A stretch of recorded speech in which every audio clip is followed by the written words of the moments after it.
Assalamu alaikum class, welcome, and today we will be going to do some new questions, that is 4, 5, 6, 7, 8 and 9.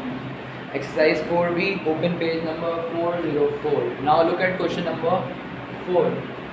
Question number 4 में बच्चों आप लोगों को एक Venn diagram बना के दी गई है जिसके अंदर जो आउटर मोस्ट है वो यूनिवर्सल सेट है और इनर मोस्ट जो है वो आपका सबसेट है यूनिवर्सल का।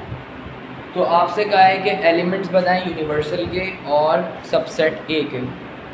तो यूनिवर्सल सेट के अंदर सारे एलिमेंट्स शामिल होते हैं। अब उस फिगर के अंदर जो स्क्वायर है उसके अंदर टाइगर भी है, लायन भी है, कैट भी है, माउस भी और डॉग भी। तो ये इसके एलिमेंट्स हो गए। और सबसेट ए के एलिमेंट्स जो सर्कल के अंदर इंक्लोज हैं वो है कैट, डॉग और माउस। इसी का दूसरा पार्ट था कि बताइए ए कॉम्प्लीमेंट क्या है। मैंने आपको कल भी बताया था कि ए कॉम्प्लीमेंट को हम ए नॉट भी पढ़ते हैं, ए प्राइम भी पढ़ते हैं। ए नॉट ज़्यादा आसान है कि ए के अलावा ए नहीं।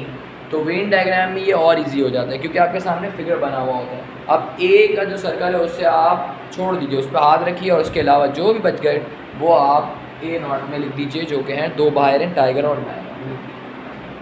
Question number 5। क्वेश्चन नंबर 5 के अंदर बेटा आप लोगों से कहा गया है कि वेन डायग्राम बना के दीजिए यूनिवर्सल सेट और बी और ए के भी एलिमेंट्स दिए हुए, बी के भी और यूनिवर्सल सेट के भी। अब आप एक बात याद रखिएगा कि कभी भी वेन डायग्राम के अंदर या सेट नोटेशन के अंदर कोई भी एलिमेंट्स रिपीट नहीं करते कि 2 है तो दोबारा से 2 या 1 और 2 दोनों के ए और बी के तो दोबारा लिख रहे हैं। नहीं, ऐसा नहीं होता, बल्कि उसको मर्ज कर दिया जाता है, ओवरलैप कर दिया जाता है।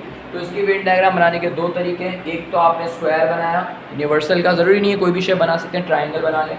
और आपने उसके बाद फिर आपने ए के एलिमेंट्स लिखे। ए के एलिमेंट्स हैं 1 और 2 और बी के एलिमेंट्स हैं 3 और 4। आपने बी को ए के गिर्द बनाया ताकि ए भी उसमें शामिल हो जाए। ठीक है, अगर यहाँ पे देखा जाए तो यहाँ पे ए जो है वो बी का सबसेट है अगर देखा जाए तो, और दोनों ये यूनिवर्सल के सबसेट्स हैं क्योंकि यूनिवर्सल के अंदर ये सारे एलिमेंट्स शामिल हैं। एक तरीका ये भी है बनाने का और एक तरीका ये भी है ओवरलैपिंग वाला स्टाइल, कि ये दोनों में का कॉमन है क्योंकि ये जो ओवरलैप कर जाते हैं ना हिस्सा, ये बोलते हैं कॉमन है दोनों का।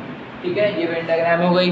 क्वेश्चन नंबर 6 के अंदर आपको यूनिवर्सल के एलिमेंट्स और बी के एलिमेंट्स मालूम करने थे। लिखा हुआ था x is such that x is an integer between 1 and 10 inclusive. मैंने उस दिन बताया था इंक्लूसिव का वर्ड आ जाए तो लोअर रेंज और अपर रेंज दोनों को हम इंक्लूड कर देते हैं, मिला देते हैं। तो आपने 1 से लेकर 10 तक इंटीजर्स लिख दिए।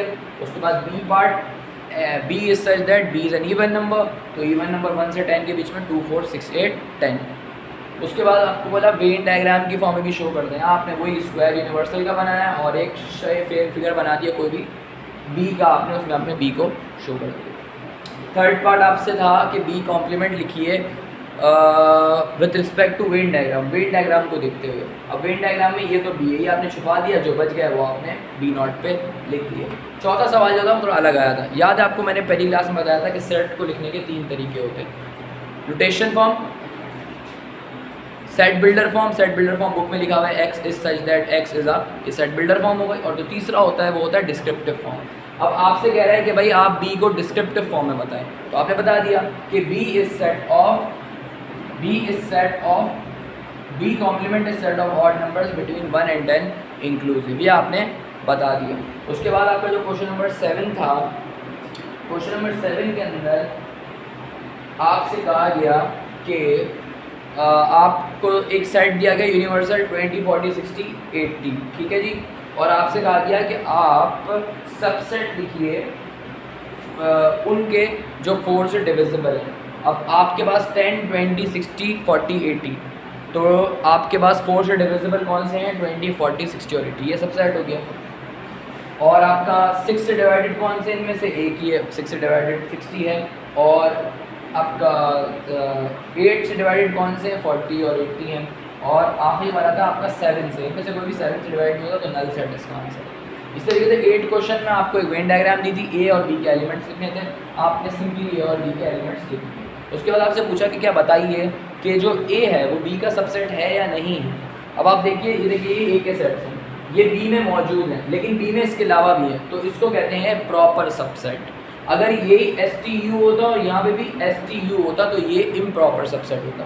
तो आपने लिखा yes A is proper subset B because every element of A is part of B.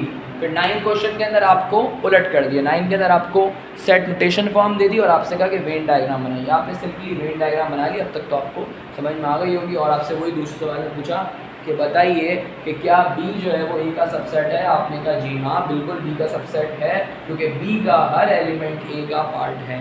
यहाँ पे हमारी एक्सरसाइज 14B कंप्लीट हुई। इंशाल्लाह एक नई एक्सरसाइज के साथ और कुछ नए टॉपिक्स के साथ फिर हमारी मुलाकात होगी। तब तक अपना ख्याल रखिए और आपको सबको आप बहुत ज़्यादा रमज़ान सही तरीके से अल्लाह हम सबको गुजारने की तौफीक अता फरमाए। तो इंशाल्लाह अगली क्लास में मुलाकात होगी, तब तक अपना ख्याल रखिए। अस्सलाम वालेकुम।